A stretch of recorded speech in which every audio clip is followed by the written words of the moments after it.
we having some technical issue or?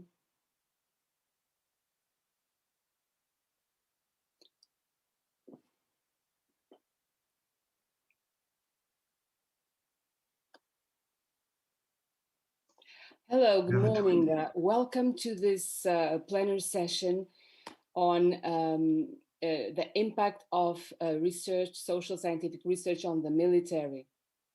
The participants, these presenters in this session are chapter authors of a book entitled Understanding the Impact of Social Research on the Military, Reflections and Critiques. The book is coming out this summer by Routledge.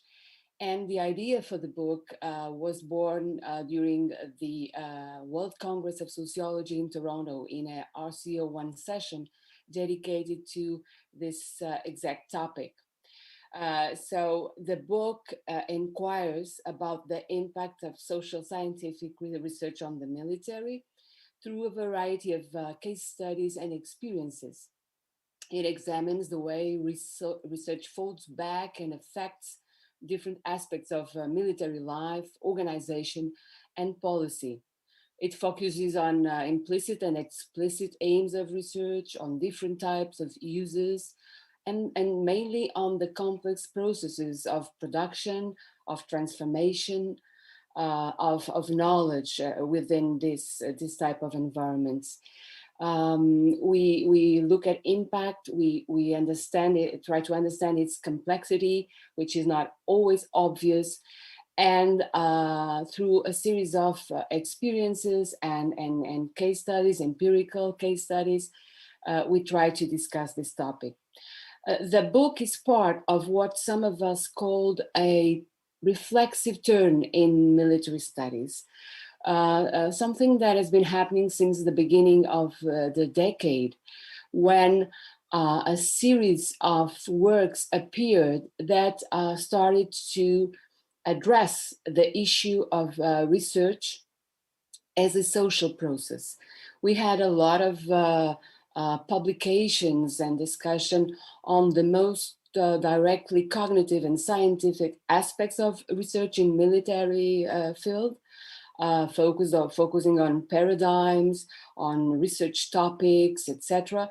But there was not a similar interest in the research process, in research methods, looking at how the specificity of military organizations impacted the way research was conducted, the relationship between participants and researchers, etc. So there were one first book was organized by me and Celso Castro, and that was already in 2013 on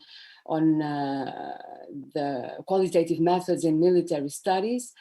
But then there were some 8 monographs, edited volumes already, besides a variety of articles and book chapters that focus exactly on this dimension, the research process, looking at the way we do research and the effects of our research in the military. So the session today is on this topic, and would like to even stimulate this reflection further. So I will briefly present the participants, and then I would like you to actively participate in the session through the chat or questions in the room there in Tartu. So we have with us and in Tartu Eyal Ben-Ari, who's a PhD from Cambridge, a professor of anthropology. He was a professor of anthropology at the Hebrew University of Jerusalem, and he's now a fellow of the Center for Society, Security and Peace at Kinneret College on the Sea of Galilee. He has carried out research in Israel, Japan, Singapore, Hong Kong, and Taiwan. His main areas of research are the sociology of the armed forces, early childhood education, and popular culture in Asia. Celso Castro is a full professor and dean of the CPDOC, is the School of Social Sciences at Fundação Getúlio Vargas in Brazil. He holds an MA and a PhD in social anthropology from the Museu Nacional, Universidade Federal do Rio de Janeiro. And he works on the intersection of anthropology and history, especially regarding Brazil's history of the military. He is the vice president of the Research Committee on Armed Forces and Conflict Resolution of ISA and an extraordinary professor at Stellenbosch University, South Africa. Gerard Kumal is a senior researcher at the Bundeswehr Center for Military History and Social Sciences in Potsdam. He studied political science, sociology, and history at the Philipps University in Marburg, Germany. From 2010 to 2014, he was the president of the Research Committee 01, Armed Forces and Conflict Resolution. And his research focuses on the integration of women into the armed forces, on military identity, on representations of the military in popular culture, and more recently on veterans. Laura Masson is a PhD and master in social anthropology, in the postgraduate program of social anthropology of the Federal University of Rio de Janeiro, Brazil. She's a professor at the National University of San Martin in Argentina. She was a member of the Gender Policy Council and is now currently the director of gender policies at the Directorate of Human Rights and International Humanitarian Law of the Ministry of Defense of Argentina. So having presented everybody and presented a session, and without further ado, I will give the floor to Eyal, who is there in Tartu. Thank you very much, and I welcome your questions for the debate that will follow the four presentations, which should not exceed 15 minutes each, so that we can have still time for a nice discussion. Thank you. Eyal, the floor is yours. Okay, good morning. Thank you very much. For those who are participating from outside, they should take into account it as an ambulance just outside the building from Tartu University Hospital, because this is a simulated, what in Yiddish we call Schwitzbad, or probably the Germans will understand. So it's a sweating bath. It's a certain kind of, what can you do? Yeah, you cannot open windows in Northern Europe. But I just want to begin by saying thank you very much both to Celso and Helena for this opportunity to work with them. And Helena covered most of the stuff that I was going to talk about, so I'll just cut that out. But I do want to mention 2 points which are really important for us to understand. First of all, there have been volumes and articles mostly about the methodology of studying the military and the problems of entering it, of gaining permission, various kinds of methods, and so on. There's very little work on the actual impact of our research on the armed forces. And by impact, I just written this down, having a marked effect or influence on changing military policy, practices, knowledge, skills, behavior, or living conditions. So it's a very wide idea of impacts. And in this sense, our volume complements the volumes that came before us. So that's the first point.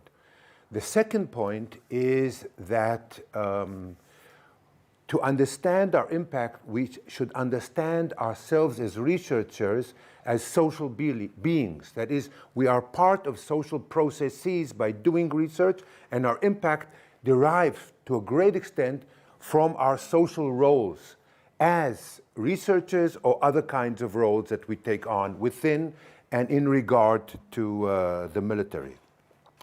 I'll mention this very briefly. Those of you who have heard me probably are sick of me saying this. We have to take into account that the uniqueness of the military lies in waging violence. And this means many, many problems, as scholars before me have mentioned: the secrecy and control of information, the suspicion that certain military members have of us, these kinds of issues. And I would also add, and this related to some of the papers, the seduction by senior commanders. So we feel really important by going to the Minister of Defense, of the Chief of Staff, or things like that, and we have to be wary of that. Now, in my short talk, I want to ask two kinds of questions which will lead into the papers. The first is, what kind of knowledge are we producing? Just to understand various types of knowledge. And the second one is, how can we understand impact? What kind of distinctions can we use? So it's basically, if you like, related to the sociology of knowledge, okay? So what kind of knowledge? My work with Yagil Levy, and thank you to Yagil for this, we used, and I want to use the same typology, Habermas's typology of three types of knowledge, and I'm going to apply it to our research. And basically he says there are three types of knowledge that we researchers produce, if you like. The first one is what is Charles Moskos calls the engineering model, okay? So we produce knowledge that is oriented to seeking regularities or to help commanders effectively control, and I emphasize this word, the actions of the armed forces or parts of them. Most of the research that we carry out belongs to this engineering model. Think of a whole range of research on cohesion, recruitment, retention, leadership, resilience. What we are doing, that's why it's an engineering model, is helping the military be a more efficient and hopefully effective machine. So this is the first type of knowledge that we produce. And I include myself in this. A lot of my knowledge is this kind of, the knowledge that I produce is this kind of knowledge. The second type of knowledge that Habermas suggests that we produce is related to what Charles Moskos called the Enlightenment model. That is, the knowledge we produce helps to enlighten, to educate the military or members of the military. And I'll just give two or three examples. The first of all is the work such as Maren, and many more, of us in military establishments, basically educating military officers or members of the military. And you can be a full-time member such as Maren, or myself and Uzi, we occasionally come and give lectures and so on. It's the same type of enlightenment. We're sort of broadening their understanding of the world through our social scientific knowledge. The second, which has become really, really important, especially in the US and Canada, is work on raising cultural awareness, okay? So you have courses, you have people who specialize in teaching the military about cultural awareness, which is really important. It was and it still is when a lot of our missions had to do with expeditionary missions, okay? And I would also say, although Yagir may disagree with me, that certain parts of public sociology, to use Boudeway's term, belong to this Enlightenment model. That is, we appear, we try to understand or to shed light on the issues that are involved. The third one, and this is where critical sociology comes in, Habermas calls it emancipatory knowledge. Okay, if you like, Marxism is an example of producing knowledge that is supposed to be emancipatory in the sense of initiating debates about certain, if you like, sensitive issues, such as the reproduction of inequality, how the military actually reproduces inequality, class, ethnic, racial, and so on. How the management of diversity is a way for the military to control certain kinds of threatening groups. Gender issues, militarism, and so on. But I would also include our dealings with how militaries use organized state violence. So we can ask questions: who is targeted, or Yagil's question, whose life is worth more in the decisions? That's part of, if you like, the emancipatory knowledge. So this was the first question. Again, I did this in telegraphic form. I think no less important is the forms of our impact. And here I'll just make two distinctions. And as in the spirit of what Helena talked about, helping us to reflect on what we do. The first one is a distinction between explicit and implicit goals. Okay? Now, when we do research, especially research that we cooperate with the military about it, it's usually formally stated, seeing if motivation is going down or going up, these kinds of explicit goals. But it's also to understand the implicit goals. So for us, for example, in the academic world, and I'm retired, so I refer to myself as a terminal professor, okay? For example, we have the aims, the implicit aims of furthering our career, because we get publications out of it, or broadening academic knowledge, or sometimes promoting certain ideological goals. We want to teach the military, and we do research on it because we have certain ideological goals. So what I'm saying, we should reflect on the kinds of agendas that people in the military and us researchers bring to the research process itself. And they may be complementary, and they very often are, but they may also diverge, and so on. The second distinction I want to talk about is the distinction between intended and unintended consequences of our research, which I think is a major issue for us to talk about or to think about. And I'll just give an example, the engineering model, okay?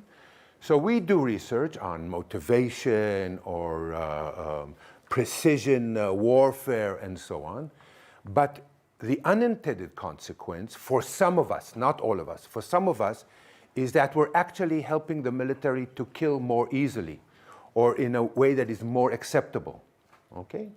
I can give an example for myself, and I was really naive. The head of the, this is about 20-something years ago, the head of the Armored Corps in Israel came to me, and there was a problem with motivation. And he asked me, why people don't want to go to the Armored Corps? They want to go to infantry or combat engineering and so on. So I sort of, I told him the impression is that, my impression is that they don't emphasize the fighting aspect. You know, we have a saying, the knife between the teeth, you know, kind of Rambo image. 6 weeks later, I see a whole public relations campaign emphasizing this, and I was naive. I'm saying this. I did not realize, but this was an unintended consequence of my talk with him.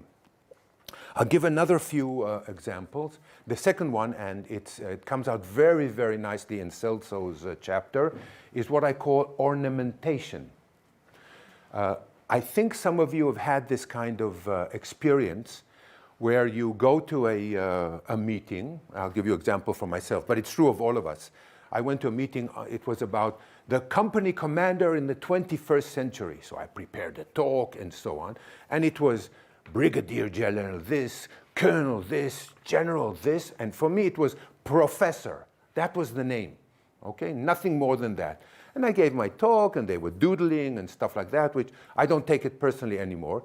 But I realized that the unintended consequence of my participation was to ornament, to grant an academic aura to this. And, you know, it may be good because generals like to portray themselves as thinking generals. So if you have a professor coming in, you see that it ornaments and really fits their career.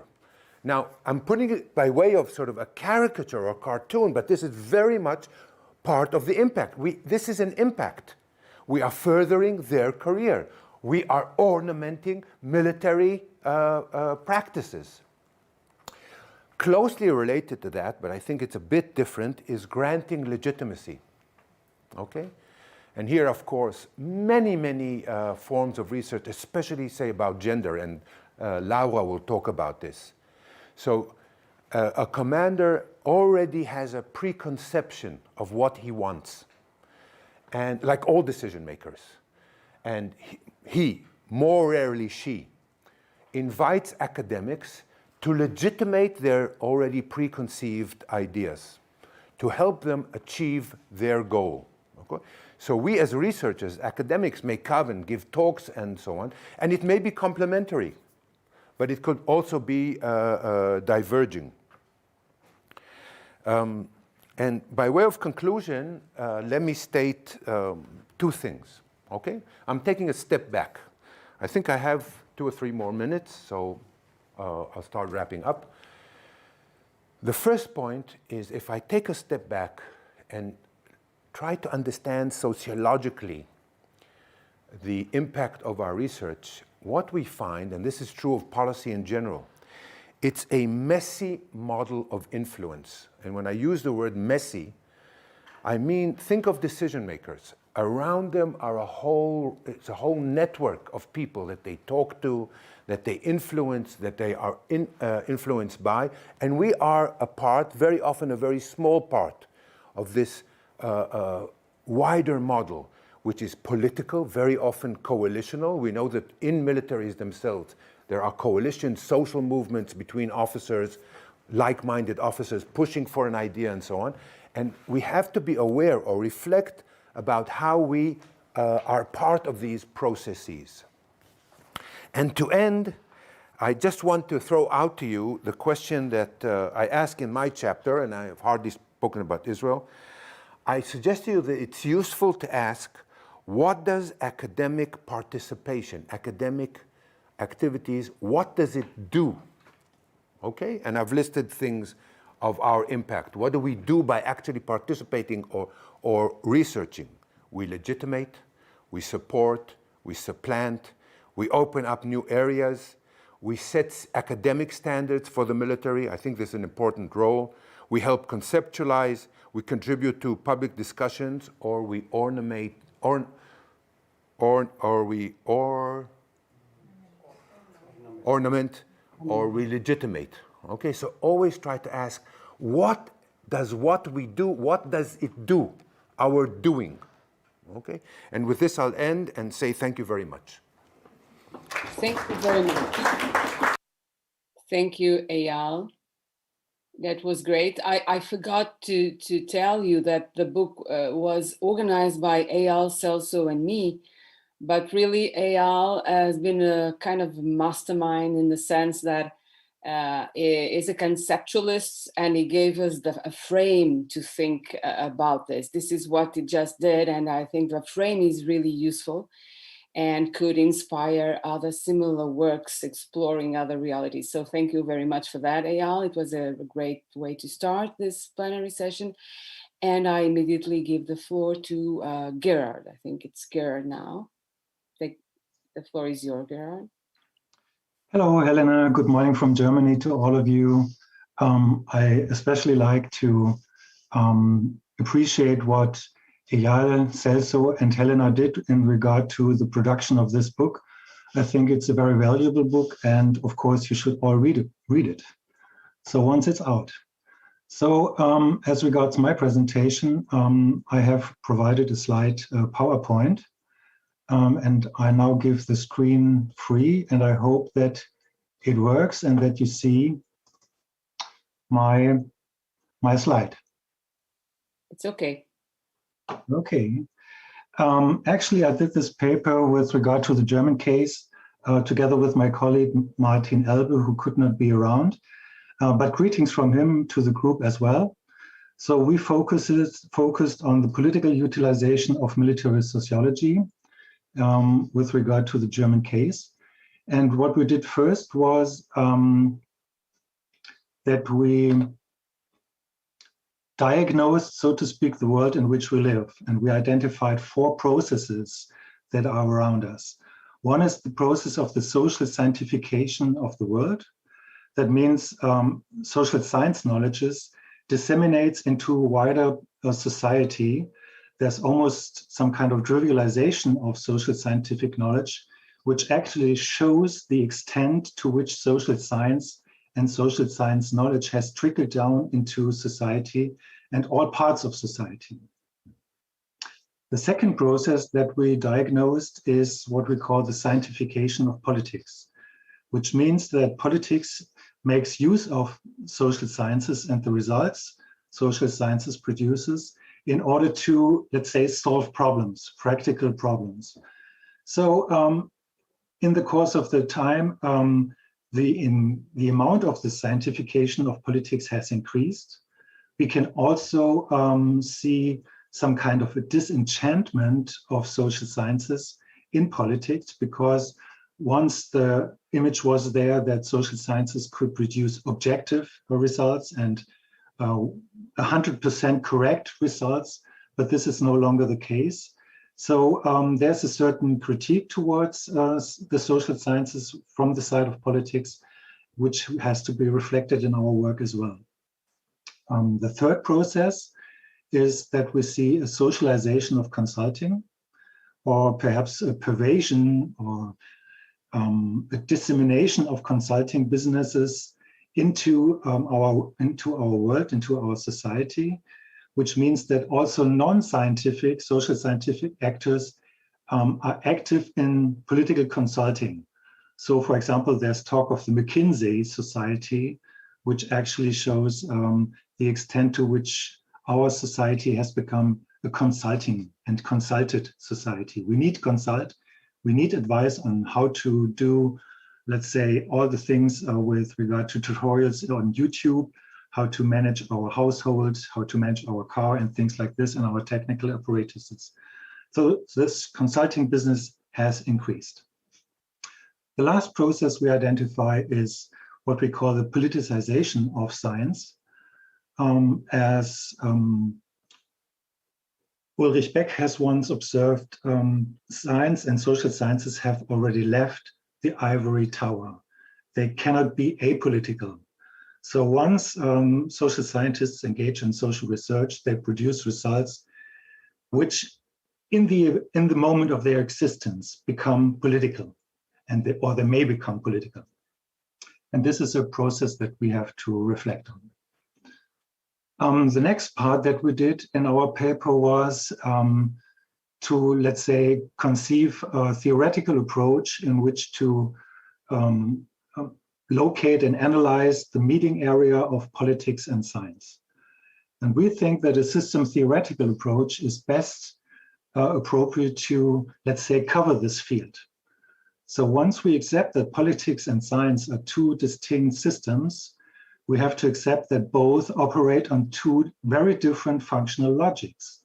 Both are operating in very different, so to speak, times and tempos of times.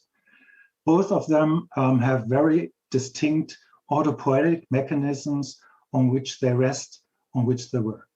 So the interesting thing now is when politics meet science and there's some kind of overlapping area in which the two meet. And we argue that this overlapping area can best be grasped by resorting to the system theoretical notion of the structural coupling, in this case of politics and science. So with this term of the structural coupling, we can explain how autopoietic and self-referential systems can come into contact with one another and co-develop in a coordinated manner. The image that we provided to illustrate this is the one of the revolving door. It means the revolving door between two systems. The codes of both systems in this overlapping area may no longer be as stringent as inside the respective system, but may, if only temporarily, experience a certain softening.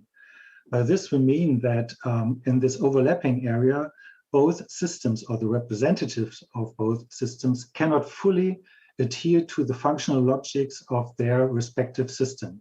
So there has to be some kind of communicating area, a certain kind of compromising area. We argue that this is an osmotic area in which non-systemic elements protrude into the system from outside. So there is an intrusion from non-systemic elements to the side of politics, but also to the side of science. So what actually takes place in this, let's say, meeting area of politics and science is knowledge transfer. We try to illustrate this by this graph, in which we go from the knowledge generation, the knowledge making in the academic world, to this area of knowledge transfer in the meeting area, to the knowledge-taking social world that means the political side. With this graph, you can see that the interesting thing is that social scientists produce knowledge. They try to communicate this knowledge to the political system in this meeting area. And here the knowledge transfer takes place. But this knowledge transfer does not imply, let's say, 100% acceptance of the social scientific results on the part of the political sphere.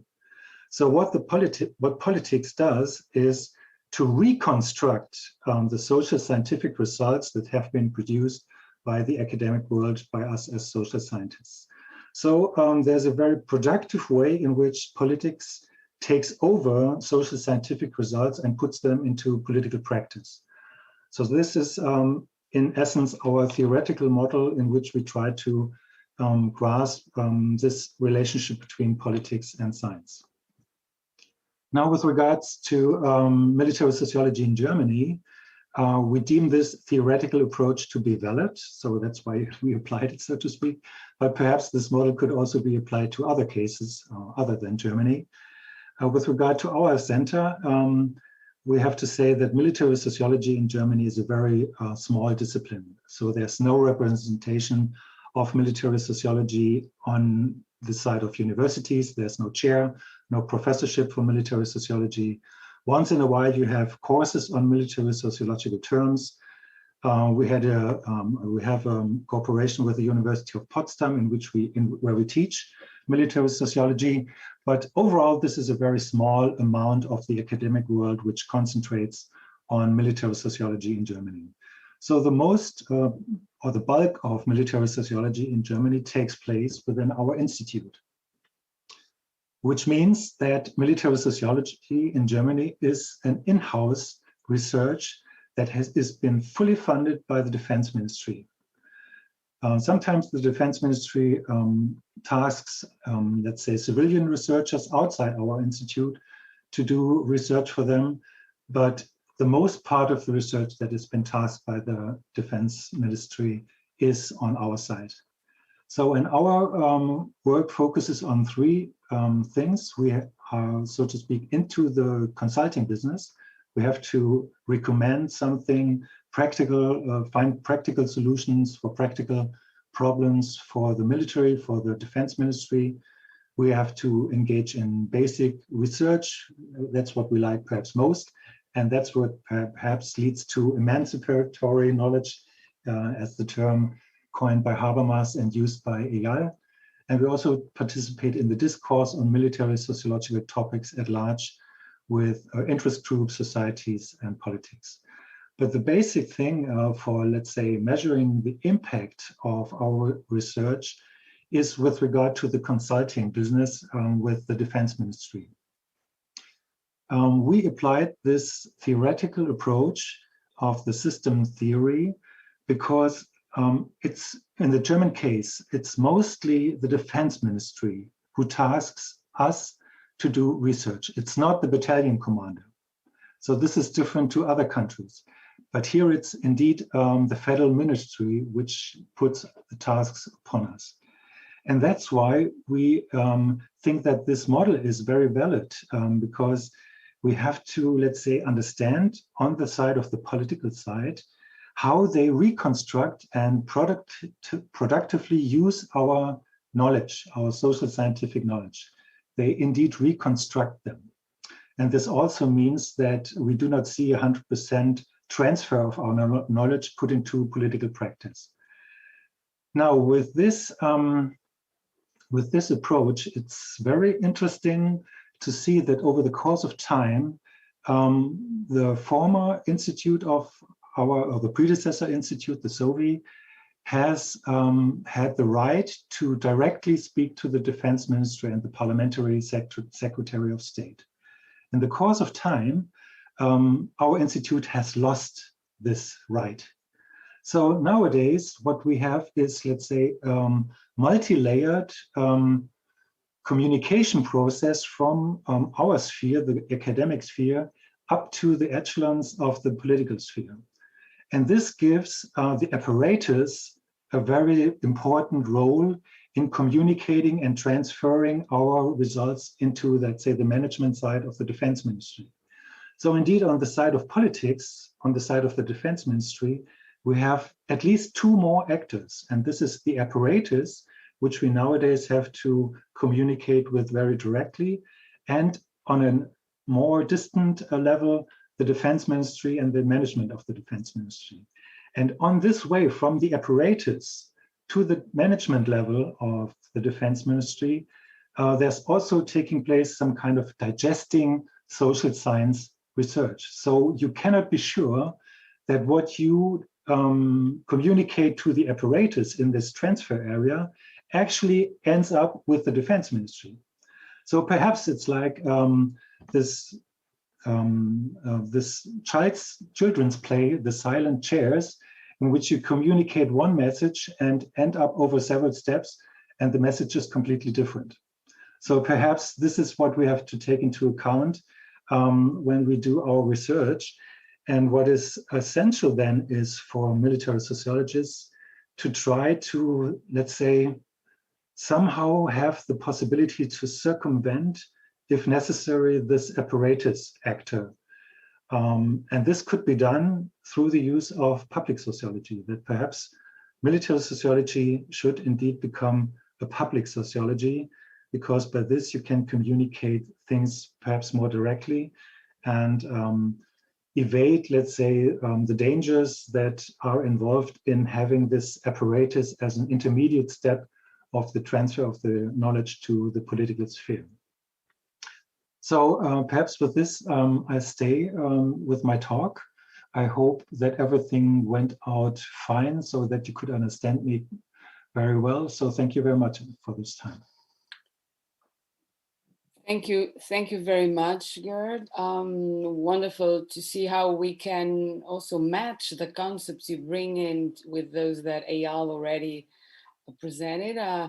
Well, you leave us with the challenge to see whether, well, beyond the other challenges, how we can avoid we in Portugal, we call it the broken phone, this children's game that,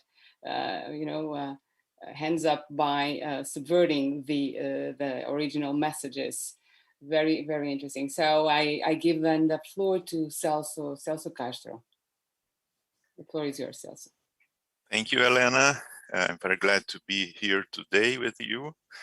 I remember when we proposed a session for the 2018 Congress of ISA on the impact of our sociological research on the military. We're trying to stimulate reflections on a subject that had not yet been extensively, let's say, studied, by ourselves. And despite the vast literature on and also this reflexive mood, as you told before, in this field, I think that reflections on how the military institutions deal with the fact that they are sometimes the object of our work, research remain infrequent. It's not common yet. Well, my chapter in this book and my participation was very modest. I was also thinking of a very personal experience. It was an opportunity for me to reflect on my personal experience as research, because over the last 3 decades, but especially in some recent years, I have accumulated some elements on the impact that my own research experience at the military academy in Brazil, the Army Military Academy of Agulhas Negras, it's the place where the Brazilian Army career officers are formed. The impact of my work, I did my master's research there, but I published a book. My field work was in 1987 and 1988. I was very young at that time for my master's degree. And well, the thesis was presented in 1989, but it was published in Brazil through a very well-known Brazilian publishing house as The Military Spirit, or a study of social anthropology at the Military Academy in Brazil. Well, the book was about the process of, let's say, the social construction of military identity, along with their professional socialization. When it was published 30 something years ago, it was received as a novelty. The press and, let's say, the community of social scientists regarded it as a pioneer study because it was the first research of its kind made in Brazil. The vast majority of published work on the military in Brazil did not, let's say, enter the walls of the institution, trying to understand what anthropologists since Malinowski at least called the native point of view. We had several studies on the field of political science and history as well, but these works resorted mostly to secondary sources, like published matters and interviews with the military, trying to understand usually the behavior of the military in the political scene in Brazil. Well, my research was made shortly after the end of the military regime in Brazil. We had 20-year military regime in Brazil, starting with the coup of 1964 and concluded with the transition in 1985. So I was there just after the end of the military regime. And because of this very long authoritarian period, there was a high degree of mistrust, and let's say between the military and the academic world.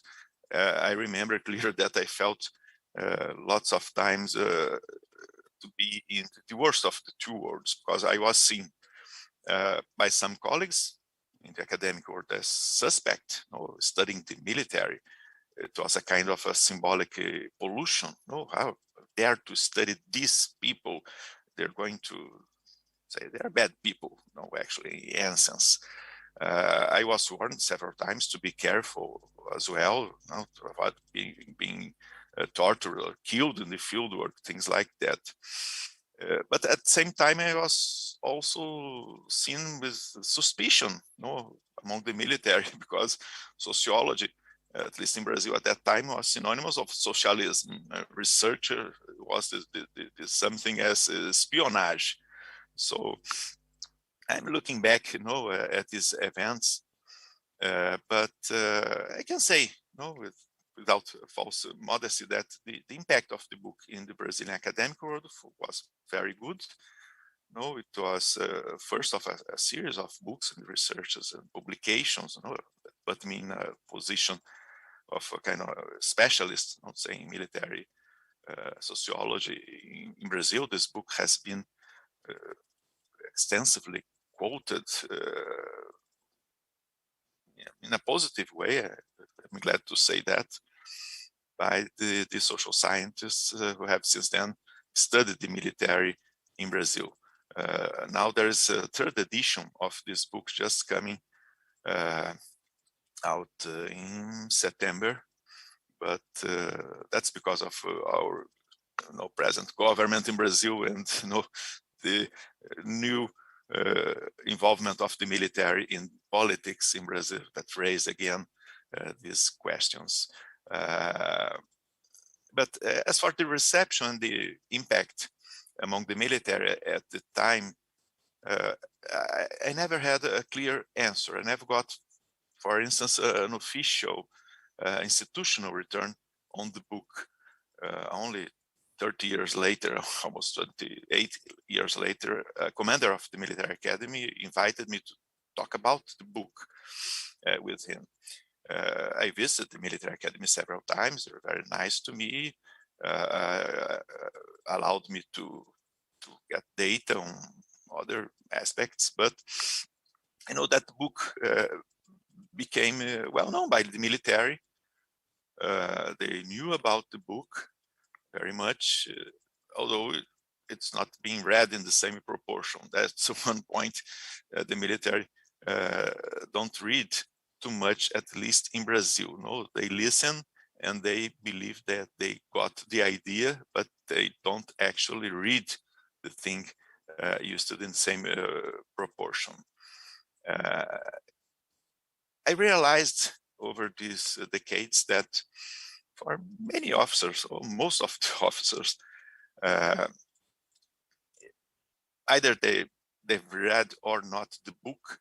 No, the main concern was whether I was speaking good or bad things about the army. No, in a sense, was I a friend or an enemy of the army? No, of course it's an academic word. At the bottom line, is he a friend or an enemy? No, I think that it relates in part to the Brazilian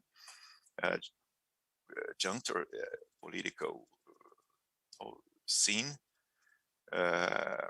but perhaps it's also a concern now for people who follow a career that focus on a scenario of action. No, the combat is part of their cosmology. And in combat, it's necessary to clearly distinguish between who is friend and who is the enemy. No, there's no doubt about that. But in recent years, I have had some experiences that had led me to have a new insight on the impact of this book on the military. No, that I studied 3 decades ago.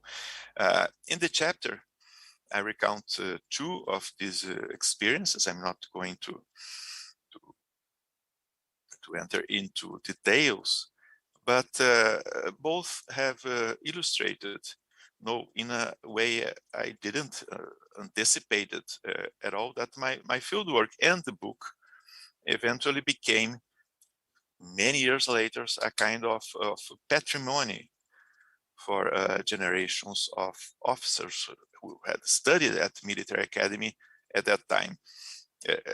What I call a kind of totem, a symbol of identity that serve as emblem, no, for the cadets or young officers of that time. So I think that the book became a patrimonial register, no, of a time that for them had been gone for a long time ago. This was neither formal or official impact, you know, let's say promoted by the military institution, but a very informal and collective experience among a group of individuals that I met during my research time. No, it's very common for them to present themselves. I'm a cadet of Celso Castro, things like that. I was in the patrol during that war exercise along with Celso Castro, and to present them. Now this generation is retiring right now. Some of them became generals, no, but most are retiring just now. But that experience is being presented, you know, at the guy who did this research is very clear. Of course, the book can also be seen as, let's say, an ornament, as I told, a souvenir, no, of a golden age, no, past times, which is an image less, let's say, glamorous than the totem alternative. But I think that the image of a souvenir is more related to memory of the individuals. When in this case of the totem, I'm referring to a collective memory of the group, collective dimension, no, of their identity. I'm very grateful to Eyal that pointed in a previous reading of my chapter, you know, that we also can think of the object of my chapter as a case of the civil-military relations. No, it's an expression that generated a almost independent field of study, civil-military relations, for which I have, I'm sorry to say that clearly I have no particular appreciation, because I think it's based on a very ethnocentric or American-centered, let's say, as a point of view that actually exists, these relations between civilians and the military. I prefer to see. I believe that it takes for granted and naturalize the existence of civilians and the civilian world, when I prefer to view the civilian as an invention of the military in the cultural sense of the term. But just to conclude about my chapter and my experience, no, I should say that to general remarks, no, that first it's clear for me that we never control the let's say the career of our work when it's done. No, what they are going to represent after they're made public.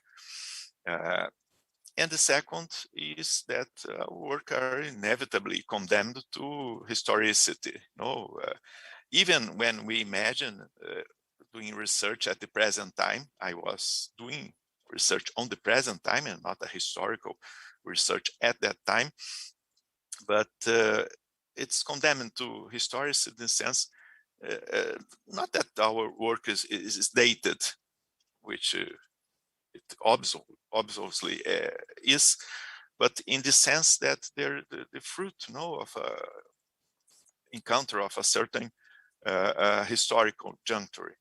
But that changes, no, over time and takes sometimes new forms and dimensions unexpected.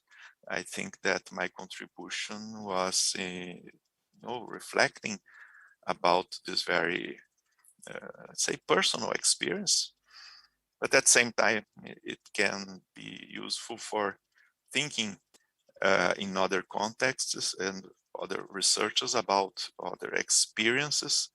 And I'm glad that the original idea that Elena and I had during coffee breaks are very good. No, a long time ago, 2009, I guess. And the first opportunity, we started our, now it's almost a trilogy, something that we never thought about. No, the first book came out of the experience of 2010 Congress in Gothenburg.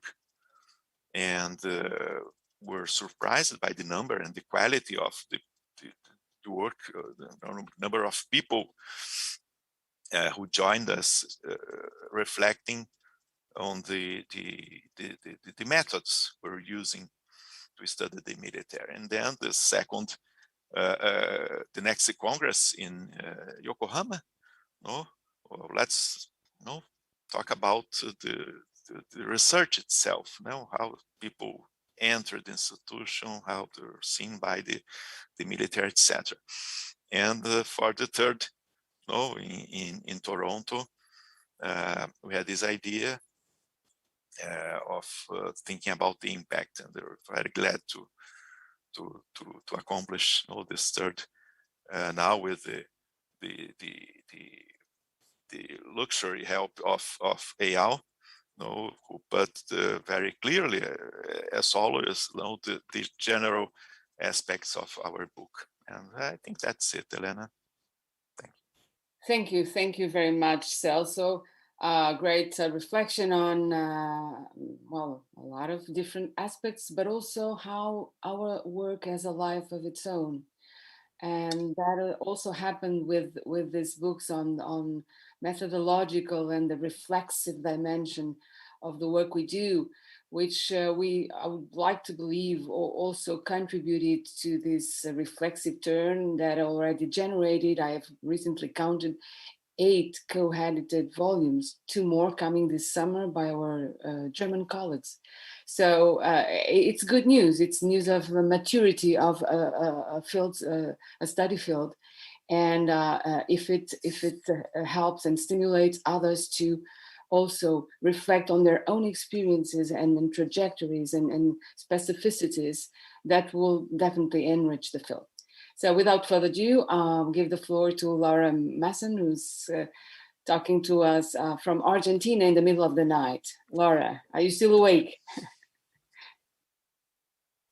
Thank you very much, Elena. Yes, it's very good morning from Argentina. It's very early here. I didn't sleep, so I will do my best. So, to analyze the impact of social research on the military, I will talk about the impact of social research on gender policies in Argentine armed forces. Inspired by positional analysis provided by Luc Boltanski, I intend to explore my professional performance both in the academic field and in the state bureaucracy through the multiple institutional positions I have held. As a gender researcher at civilian universities, lecturer in the Air Force faculty, advisor at the Ministry of Defense, and now gender policy director at the Ministry of Defense. 2 aspects are important to understand in understanding this impact. First, social science and the armed forces have a troubled relationship in Argentina. After the last military dictatorship between 1976 and 1983, the war of the military and that of social science remained antagonistic for years. Because many academic courses of studies were closed, many intellectuals went into exile, and some others were victims of forced disappearance. Second, the gender policies carried out by the Ministry of Defense in the armed forces constitute a beacon light in South America. Although, on the one hand, there is some resistance to gender policies within the armed forces, and on the other hand, there is a recognition by the Argentine society and by other countries about the advances in this area. And recognition is something important for armed forces that have been discredited for a long time. In this regard, gender policies show a trait of modernity and change. Along these lines, I will discuss how social research impacts gender policies in the armed forces by analyzing, for examples pertaining to my own career. And finally, I will make a brief reference to what happened when the researcher becomes a policymaker herself or himself. So I will mention the multiple institutional positions that I held and from which I related to the armed forces and still do. And for each institutional positions, I needed to play a role and develop a specific skill and emotion. I will share my screen. So, it's okay, Elena? Yes, Laura, we can see it. Yes, thank you. Perfect. Maybe it's a little small for those in the room, but I think you will mention each of the topics, right? Right. So as a researcher at the civilian universities, expert in gender issues, I advise the Gender Policy Council of the Ministry of Defense. I was an advisor in military training and gender, advisor at government advisor. As a lecturer, I worked at the Air Force University, and after that, as a researcher at the National Defense University, I produced scientific knowledge about gender and armed forces in Argentina. And finally, as gender policy director, I design and apply gender policies, promote institutional change, and I needed to develop new skills to make strategic assessments and decisions, and to assume a place in a hierarchical structure to exercising authority and managing civil-military relations. So I will stop share. Okay. So,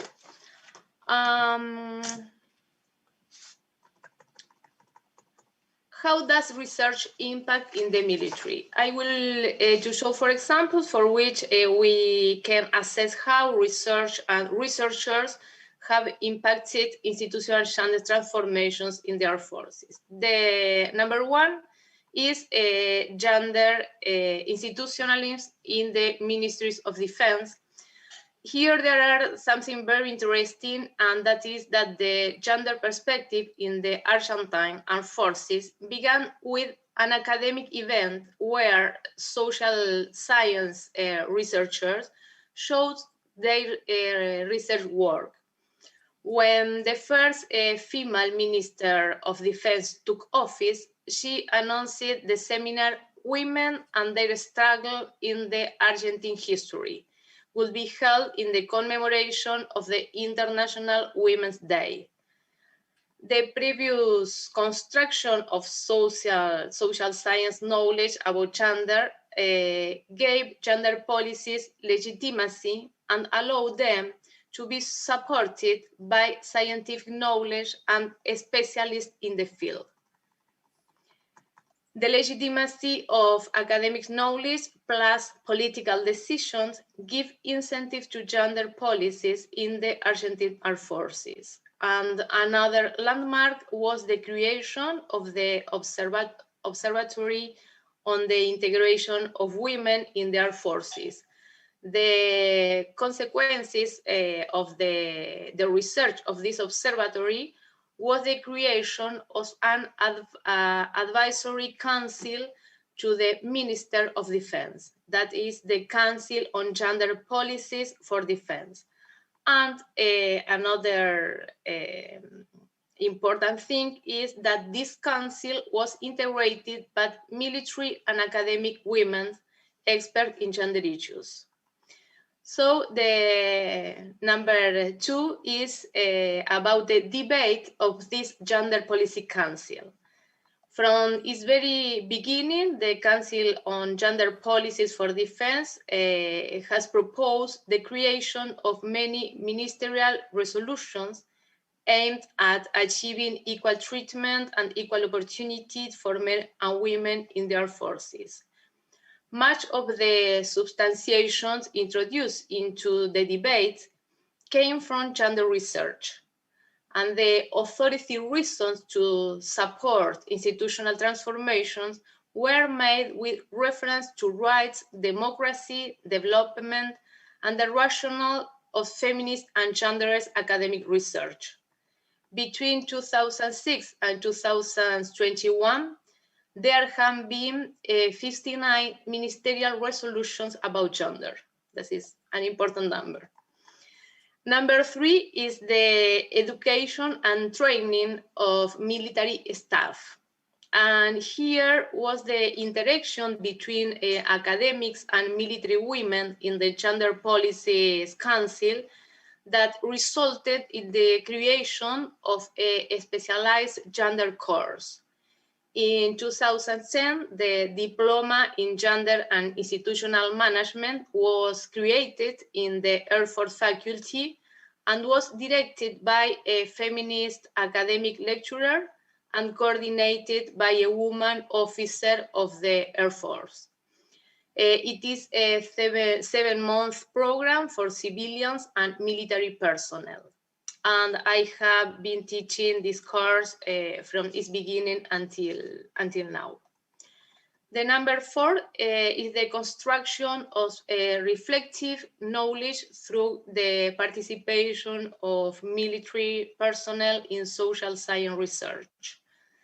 A new step forward in the influence of social science research with a gender perspective in the military was the submission of research projects at the University of the Defense. In 2017, 2 projects were funded, and the first one included academics and military women, and its objective was to analyze and evaluate the impact of gender policies in the armed forces. And the result of this research work was published by the Ministry of the Defense in 2020. And finally, I want to say some words about that I called from lecturer to policy maker, challenges of the new position. And the question is, what are the possibilities of impact of social research when a lecturer occupies a decision-making position, such a hierarchical position within the state bureaucracy? The position of director calls for skill from the political field, which are very different from those required by the academic field.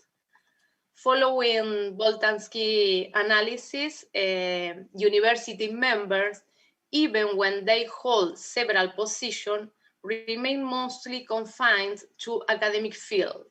So the challenges are, number 1, transferring the strength of the academic field to the political field.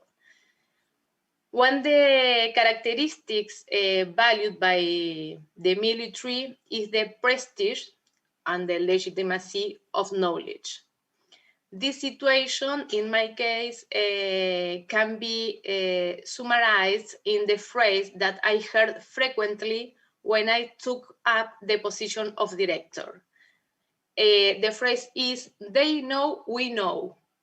They are the military. And some military women said me, they know, you know. And that was a strength that I acquired in the academic field. Number 2, altering the strength that can be transformed to meet the requirement of the new positions. One opportunity is to transform academic knowledge about institutions into knowledge relevant to public management in order to anticipate the possible resistance and impacts that the application of public policies may generate. Number 3, to acquire new skills appropriate to the position of policymaker, understanding the exercise of power within a hierarchical bureaucratic institution. This is the process in which I have experienced the greatest tensions and resistance. And number 4, the last one, the challenge is to expand the social relations capital as one of the ways to achieve greater power. The new institutional positions open up the possibilities for the expansion of the social surface through the new social relations, and this position itself anticipates a field of relations according to a bureaucratic structure. So when the individual moves from the position of researcher, lecturer, and/or advisor to the position of authority, like a policymaker, there is a change in the position of power. The great challenge of multi-positionality in the case of the researcher lecturer advisor versus decision maker, is the transformation of the nature and the source of its power. Because in the first case, power is associated with the prestige of erudite knowledge, which other institutional actors do not possess and trust. And therefore, the researcher is admired for this socially valued knowledge. Yet when he or she occupies a position of policymaker, the power is associated with the function of the position he or she holds. In this case, the principle of hierarchy and authority inherent at a state institution, and more specifically in the case of the armed forces, take effect. So the scholar must become able to exercise power understood as a capacity and management of a strategic resource to make other institutional actors act in a certain way. And I think this is a great challenge for scholars. Thank you very much. Thank you very much, Laura, for this wonderful example of how the roles of the researcher interact with these other requirements of policy positions, etc., and to introducing also the question of how we can make our work relevant, the research relevant throughout the policy process, from the outputs we generate to outcomes and to impact, which is something really different. And it's an open question for the debate. So I'm glad, I thank you all for the wonderful presentations, and I open the debate. I know that there will be questions from the floor, from the room, and also from a workshop platform, which I cannot see. So I will ask Tia's support to run this discussion. I propose to collect 2 or 3 questions. We don't have a lot of time, so if you could be very, very direct with your questions or comments, I would appreciate that. And then we come back to the presenters. So I give the floor to whoever is running the platform, Tia, or somebody in the room. That would...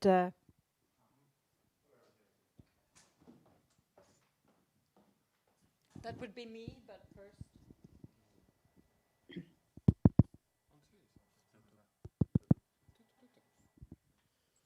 It seems it's working. Great. Okay, so we have 1 question online, and I encourage everybody who is online to post your questions in the Q&A section so I can read them. So for Gerhard, isn't there a risk that public sociology is even more open to manipulation than the closed loop with the limited public apparatus? So that is for Gerhard. And also for Gerhard, would the media also be part of your scheme? And now I will collect some of the questions from the audience here.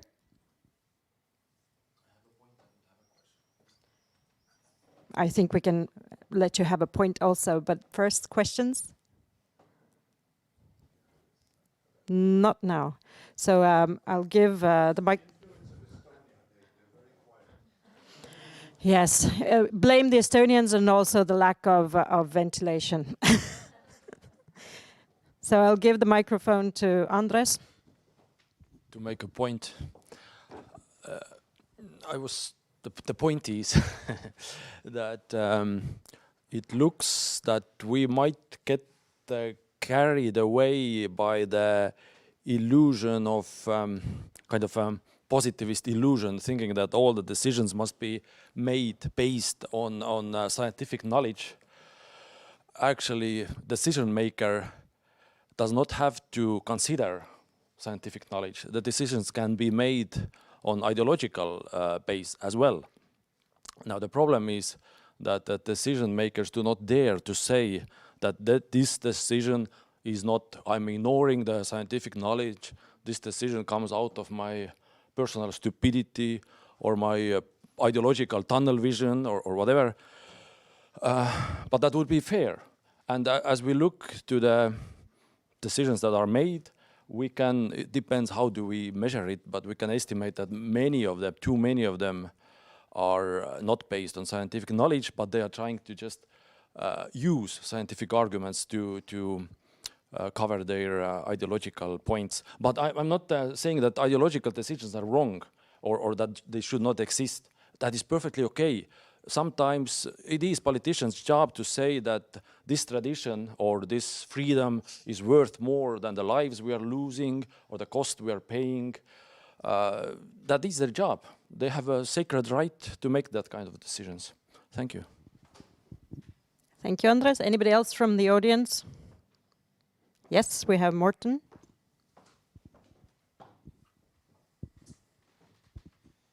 This is also in the genre of comments, and it's mainly directed for the editors of the volume. Thank you for the presentations first. I noted that we had three sort of grand theories represented. We had Habermas, we had Luhmann, although it wasn't mentioned, and we also had Luc Boltanski.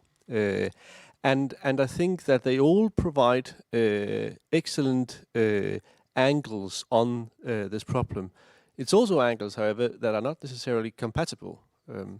So I'd like you to reflect, if not now, then at least in the foreword of the book, on the challenges of combining, or on the simply stating that they may not be combined. A good example is, of course, that Eyal points to the critical capacity of sociology, something which is not very compatible with a Luhmannian point of view.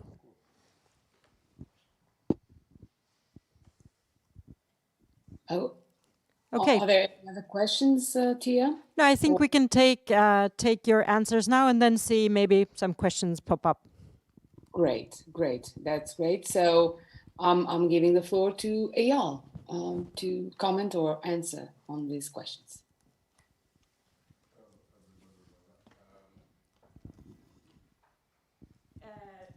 Hold on a second.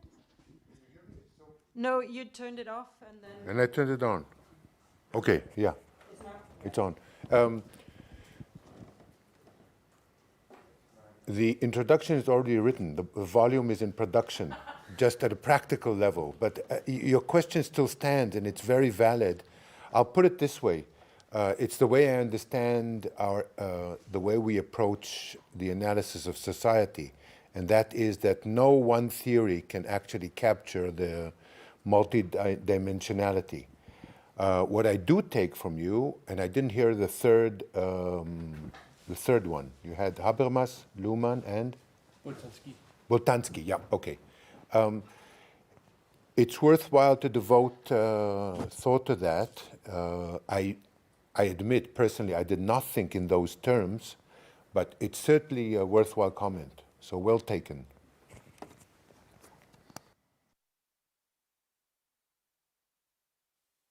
Okay, thank you, Eyal. Then I give the floor to Gerard. We have some questions specific. Yes, thank you very much for the questions and the comments. First of all, do I see a risk with military sociology turning into public sociology to become more a risk of manipulation? Actually, I do not see this point, because I think that military sociology would present itself in the public sphere, so to speak, with a very sovereign stance on what they know in military sociology, so that they may not be taken over, let's say, by some public elements. As regards to the media, are they part of the scheme that I provided? No, they are not part of the scheme. But actually, so to speak, my recommendation for military sociology, at least in Germany, perhaps it's appropriate to turn to public sociology to approach sociology and sociological civilian actors in terms of communicating our knowledge to them, is relevant here, because that would be a way to, let's say, circumvent the dangers that are involved in the apparatus gaining more importance in the transfer process of social scientific knowledge. With regard to Andres, actually, this is indeed the point. It's very, very difficult to assess the impact of military sociological research on practical outcomes, because the influences can come from different spheres.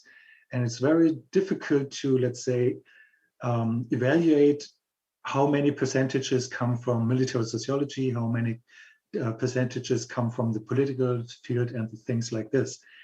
But the point here is that the political sphere is not, so to speak, tasked and does not see itself to be obliged to communicate to the social scientific researchers, to the military sociologists, on how they have, so to speak, digested and practically implemented military sociological advice. So there's no, let's say, communication back to military sociology from the side of politicals, at least not an institutionalized way. Sometimes you see it from the practical field yourself, as Laura does with regard to her case, but sometimes you don't see how your findings have been implemented practically in the course of their transfer. With regard to Martin, yes, you're right with saying and arguing that it's quite difficult to combine these approaches, but at least for my presentation, I would argue that it goes very well to have this kind of system theoretical approach in constructing the relationship between military sociology on the one side and the defense ministry on the other side, with some kind of critical or emancipatory issue. Because at least in the German case, it's that basic research is, so to speak, a task which we are obliged to do. And in this task of basic research, there lies freedom. And there's also freedom of doing, let's say, research that is related to emancipatory knowledge and producing emancipatory knowledge. Thanks. Thank you, Gerd. Celso, would you like to comment? Sorry, there was not a question for me, but there's a comment I'd like to make regarding manipulation. Just to emphasize what I've said in my chapter and the presentation regarding the impact of our research, that we never control actually the career of our work. Just to give you an example, another example, over the years I've done lots of interviews with high-ranking officers in Brazil, and many times colleagues from the academic world told me that they would lie, talking about a country with a history of political participation of the military, but they're going to lie, or the interview itself would be a way of giving them symbolic power, preserving the interview for the history, etc. And I always thought about a saying in Brazil, at least, probably in Portugal, it's the same, that popular saying that sometimes people hang themselves with their tongues. Also, that means they shall have the intention of saying good things about them, but sometimes they hang themselves with their tongue. Just a comment on the question of anticipating what is going to happen when our job is done. Thank you, Celso. Laura? No comments, Elena, thank you. So we thank you. We have a few minutes until the end of our session. I ask whether there are some other questions, Tia, or comments from the floor or workshop. Comments from the floor, and then there are 2 questions in the workshop. So I'll give the microphone to the floor. I would like just to add something about the historical review on military research. It was in 1998 when Giuseppe Caforio made some research with each of ERGOMAS countries, and myself also presented Lithuanian data, how military research is going in each country.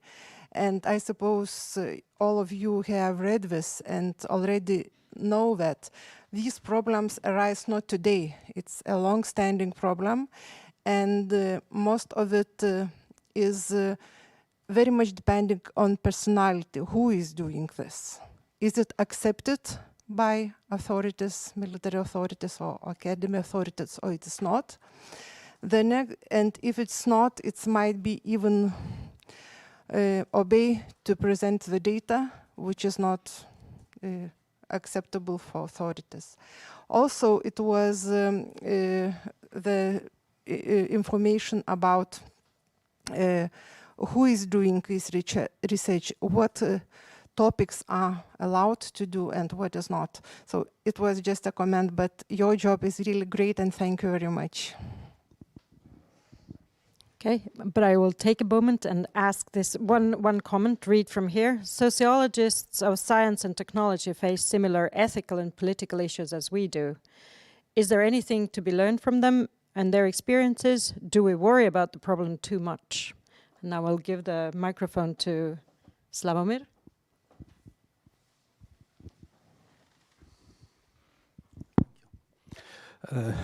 I was a little bit ashamed to ask a question about very elementary issue just between Habermas, Luhmann, and Eyal Ben Ari, but I put it because let me start with the anecdote, perhaps known, about Bonaparte asking one of his generals why they didn't attack.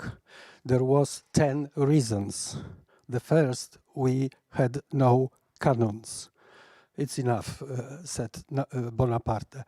So to make research, we need to have sources, to have interest in administration, Ministry of Defense mainly, and budget. And a very elementary question is how to convince decision makers about necessity of providing them this knowledge. This is a kind of paradox. They don't know that they need this kind of knowledge.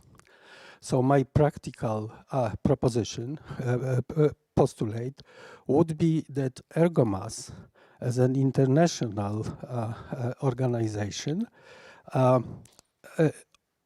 started to provide systematic information about how it is done in different countries, because it could be a very good example for other governments, that something like that is not only done, but what are real effects, real benefits of this kind of knowledge.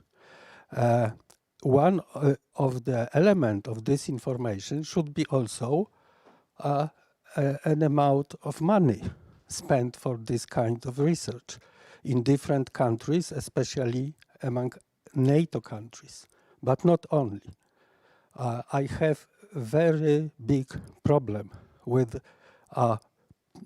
convincing my decision makers that sociology is not about opinion polls just to be published in press and used in public relations or so-called social communication, but it is a kind of canon for today military policy. So I think it could be also a good idea to develop the new working group on military sociology as a public sociology, because that is very important. Thank you. Thank you. Tia, we are running out of time, but is there a final question to then? Yes, there is one question for Laura Mason that has had many thumbs up. So to Laura, female scholars or female generals are not always the best ambassadors for gender equality because of the lack of solidarity. Sometimes when they break the brass ceiling, that is also the end of their contribution to emancipatory knowledge production. Can you comment on that? Well, thank you very much. We have this final round of questions and comments. So I will ask the presenters also to answer. Now we will start with Laura, if you agree, and then go up to Ayal with the quick reactions and comments, please. Laura. Okay, Elena, I don't know if I understand very well. Can you translate for me, please? The question was about the fact that there is some lack of solidarity on the part of military women sometimes towards this gender equality, and so if you could comment on that. I think that was the question. Yes, that was the question. So just a comment on that. Okay. Yes, yes, of course. Be a woman that know is automatic gender awareness,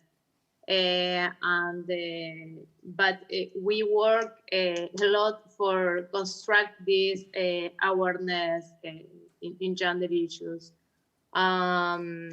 This is difficult. On the part of military women, would you say that their position, their institutional position, is kind of provoking this lack of solidarity with a minor cause or perceived minor cause or something? I think I'm sorry, I don't understand very well. Sometimes women in the military themselves, mainly at top positions, they hold negative positions regarding emancipatory moves, let us say. Yes, I understand. And why does it happen? In the Argentine Armed Forces, we are not the women in the command corps in the highest positions. Only the women at the professional corps. But we have a problem with women of the command corps that they have a resistance for the gender policies. Gender policies in the armed forces are interest, are an issue of interest more for the civilians than for the military. But this is, there are many women that are very interested in gender policies, but it's not, I don't know, not all of them, because women for integrate into the army, they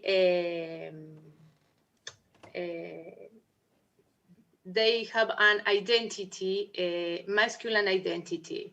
So they said in the interview we did, they say here are not women and men, here are only military, but military is equal of men right now.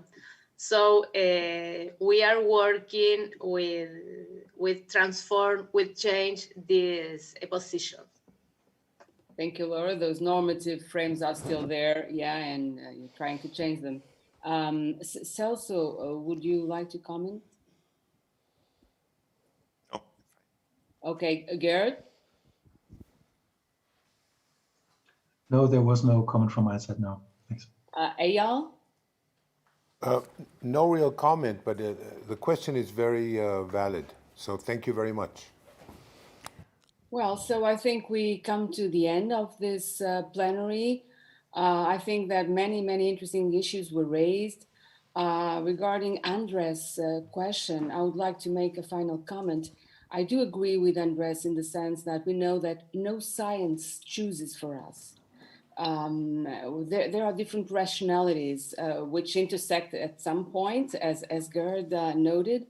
But of course, policy options and politics is about values, is about conflicting choices. And science is there and not to legitimate those choices, because we don't have a single answer to many of the questions, the complex questions raised by policy and in political action, but to inform. And so I believe that I would say that we know that policy and decision makers are not always or not dominantly using a knowledge-based expertise to anchor their decisions, but that we should help change that reality. And some of them are already doing this and trying to inform, to get information and insights, which they badly need to make good decision making, have good diagnosis, good scenarios to found their decisions.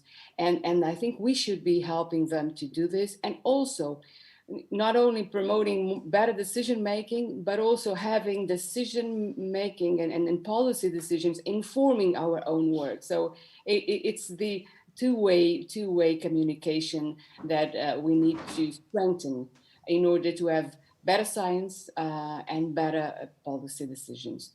So this is the challenge that goes on, and thank you all for attending this session. Thank you to the wonderful presentations, and see you later in another session. Bye-bye. Bye-bye, Helena. Thanks very much. It was good to see you.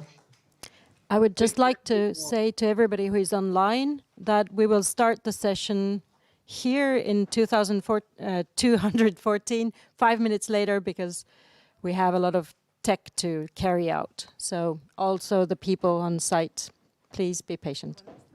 Thank you, Tia. Thank you for your help. Thank you, Helena, and all of the panelists. It was great. Thank you. Bye-bye.